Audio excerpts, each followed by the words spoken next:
Assalamualaikum warahmatullahi wabarakatuh. Kita lanjutkan lagi ya. Lanjutan dari part 1 tadi. Mohon maaf ya tadi terpotong. Nah, waktunya 15 menit sudah habis, jadi nggak saya lihat. Oke, tadi kita sampai kepada ingin melihat atau menguji apakah terjadi perbedaan yang signifikan antara proporsi kematian pada kelompok male dibandingkan dengan proporsi kematian pada kelompok female ya. Uji yang digunakan adalah uji Z ini. Yang digunakan adalah uji Z. Dengan H0 yaitu proporsi tingkat kematian pada male is equal to proporsi kematian pada female. Jadi tidak berbeda nyata atau sama dengan. Sedangkan hipotesis alternatifnya H1-nya ya. Ini uji dua arah ya. Jadi pakai is not equal to. Jadi tidak sama dengan. Jadi proporsi kematian pada kelompok male tidak sama dengan proporsi kepada kematian pada kelompok female. Jadi kalau H0 itu ditolak nanti, itu berarti kita ambil H1 gitu. Nah, nanti indikasinya kan kita bisa lihat dari nilai p-value. Nah, di dalam uji Z itu perintahnya adalah prop.test ini kita harus masukkan nilai itunya. Jadi ukuran sampelnya berapa di kelompok male, kita tadi udah lihat ya, dim itu melihat dimensi dari dataset yang male. Ini ada 520 baris, berarti male-nya ada 520, kemudian female-nya ada 382 ya. Jadi kita taruh di sini. Kemudian yang kematian di kelompok male itu ada 44 ya. Ini dijumlahkan semua kode 1 di kelompok male. Kemudian jumlah kematian di kelompok female-nya ada 14. Oke, nah kalau ini kita run gitu ya. Nah, muncul di bawahnya. Ya, tadi kita udah dapat ya proporsinya 8% pada kelompok pria dan 3,6% pada kelompok wanita. Nah, kita lihat nilai p-value-nya. P-value-nya 0,0057. Kita ketahui kalau p-value-nya di bawah nilai alpha atau di bawah nilai significance level, maka kita bisa mengatakan reject hypothesis 0. Atau kita cukup bukti untuk menolak H0. Kalau menolak H0 berarti kita ambil H1 yang berarti memang berbeda nyata ya proporsi kematian di tingkat pria dibandingkan dengan proporsi kematian di tingkat wanita. Gitu jadi. Nah, significance level itu bisa kita pakai umumnya itu 1%, 5% atau maksimal 10%. Tapi kalau di R dia bisa pakai significance level sampai 0,1%. Ini bintangnya bintang 3 nih, sangat-sangat signifikan. Atau 1% sangat signifikan bila tertolak bintang 2. Atau dia pakai 5%. Ya, pakai 5% signifikan. Atau bisa 10% atau kita sebut cukup signifikan gitu ya. Jadi kalau di R biasanya output yang ada bintang-bintang itu berarti dia menandakan significance atau p-value-nya lebih kecil daripada significance level atau alpha. P-value itu sebenarnya apa? Dia adalah luas daerah ya di pojok kiri kanan ya di dalam kurva normal di mana pada garis bilangannya adalah nilai Z hitung ya kalau kita hitung manualnya. Jadi kalau p-value-nya di bawah nilai alpha maka sekali lagi itu kita bisa pastikan dia kita tolak ya. Nah, ini hasilnya p-value-nya 0,0057 nilai yang tadi di sini. Maka kurang dari 1% ya sehingga terjadi perbedaan yang sangat signifikan antara persentase kematian pria dan wanita. Begitu ya. Oke. Nah, ini misalnya nih, misalnya kita coba karang-karang aja datanya ya. Misalnya datanya bukan seperti ini nih, 520, kelompok pria meninggal 44, ini 520 meninggal, tapi yang di wanita bukan 14, tapi yang meninggal 30. Jadi ya mirip-mirip mendekati proporsi pria. Nah, kita hanya coba-coba aja nih. Ini hanya tes ya. Hanya ini aja trial ya. Kita pakai kasih komen aja. Misalkan kita pakai data yang sifatnya ini ya. Misalnya contoh saja. Ini maksudnya contoh bila proporsinya contoh lain. Bila proporsi kematian di kelompok female meningkat ya.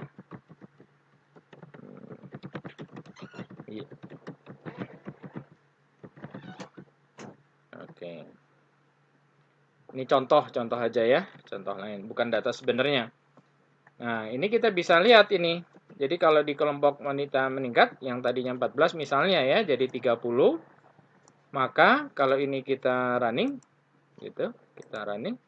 Nah, kita dapat p-value 0,8367 dengan proporsi yang pria 8,4%, yang wanita 7,85%. Kan nggak begitu beda jauh tuh dibanding tadi 8 dengan 3%. Nah, ini p-value-nya di atas 5% nih, bahkan di atas 10% kan? Kalau di atas 10% berarti dia not significant, ya, perbedaannya tidak berbeda nyata. Jadi kalau dia tidak bergender, nanti kita bisa katakan nggak ada pengaruhnya itu gender terhadap tingkat kematian. Tapi kalau berdasarkan data real yang kita dapat dari kaggle.com itu, ternyata dia terjadi perbedaan yang signifikan gitu. Oke ya. Nah, apalagi kalau misalnya kita bikin yang perempuan kematiannya rendah ya.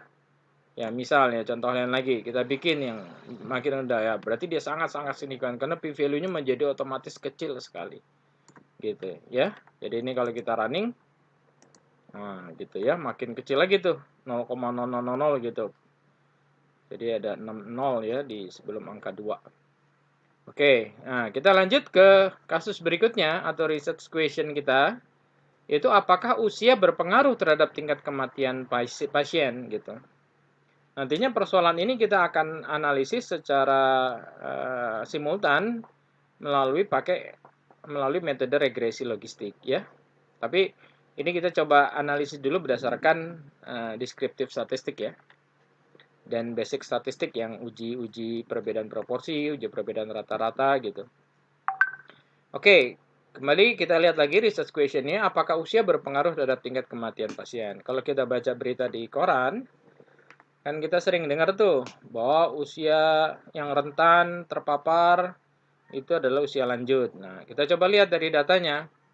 Nah, pertama, ini kita belah dulu datanya, kita split lagi.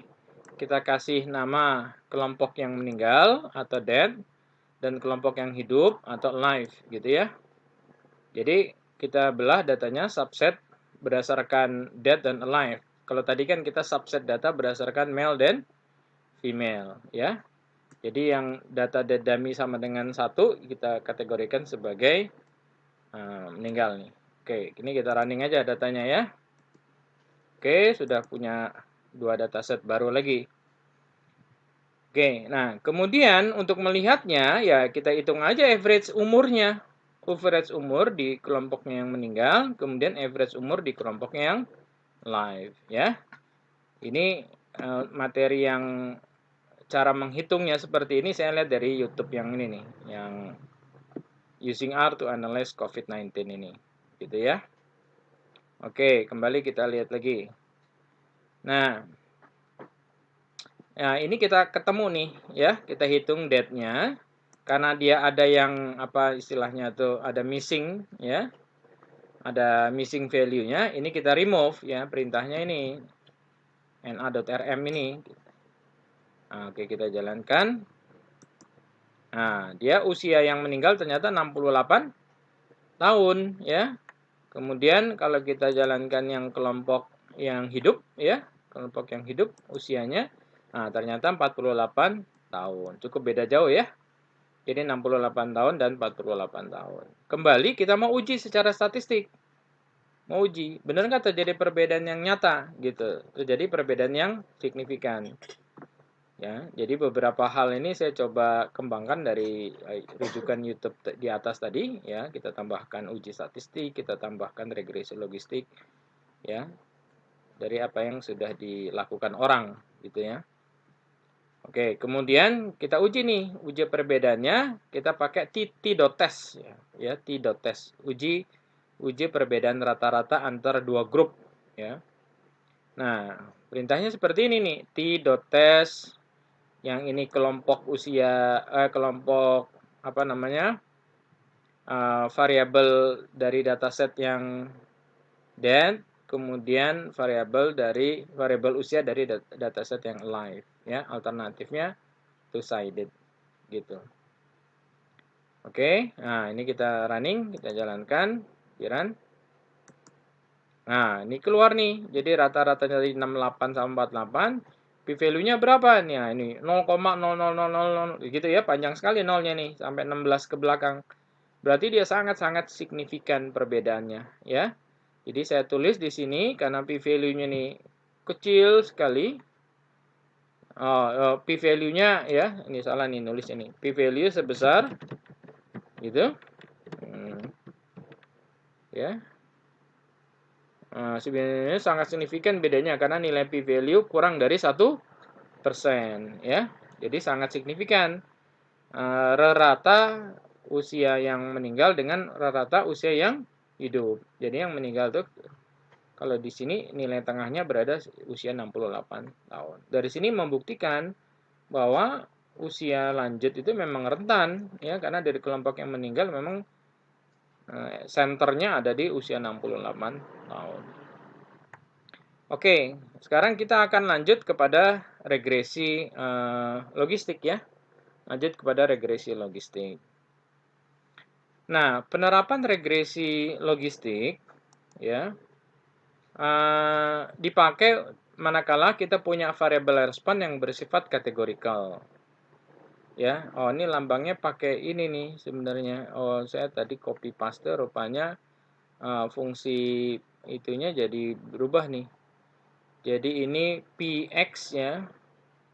Jadi koefisien betanya ini saya ganti gini aja deh. Px misalnya gini, ini E berpangkat nih beta 0 nih harusnya nih. Atau saya giniin gini aja ya, B0 gitu ya. B0 plus B1X 1 plus ini B0. Sebenarnya dia beta 0 nih. B1 gitu. Nah, ini adalah probability modelnya nih. Jadi E berpangkat ya, XP itu fungsi eksponen, E berpangkat B0 plus B1X dibagi 1 plus E berpangkat B0 plus B1X, ya, peluangnya. Jadi kalau misalnya Px itu, ini saya kasih lambang gini, adalah the probability that an observation is in specified category of the binary Y variable atau variable responnya. Nanti akan jelas ini, akan lebih jelas kalau ini. Jadi sebenarnya si fungsi logistik itu dianalisis berdasarkan ini. Kita pengen tahu berapa peluangnya meninggal kalau misalnya pasiennya itu laki-laki. Berapa peluangnya meninggal kalau pasiennya itu perempuan. Berapa peluangnya meninggal kalau pasien itu memiliki usia sekian. Berapa peluangnya meninggal kalau pasiennya usianya sekian, gitu.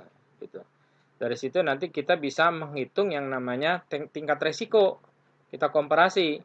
Kalau misalnya pasien wanita itu peluangnya misalnya ya 0,0 sekian, pria peluang meninggalnya ketika terpapar COVID sekian gitu. Maka kalau kita bagi itu menjadi nilai odds ratio ya atau tingkat resiko. Berapa kali lipat gitu kemungkinannya bila yang terpaparnya itu pria dibandingkan dengan kalau terpaparnya itu wanita. Begitu pula berapa peluang tingkat kemungkinannya resiko yang terjadi bila usia bertambah misalnya 10 tahun atau usia bertambah 20 tahun gitu. Nah, kira-kira itu maksud daripada regresi logistik. Nanti detailnya saya akan lanjutkan pada pertemuan pada part ketiga ya. Jadi kita belah aja nih perkuliahan kita di tanggal 18 Mei. Ya. Kita cukupkan dulu. Kita akan lanjut nanti kepada part 3. Demikian dari saya. Terima kasih atas perhatiannya. Assalamualaikum warahmatullahi wabarakatuh.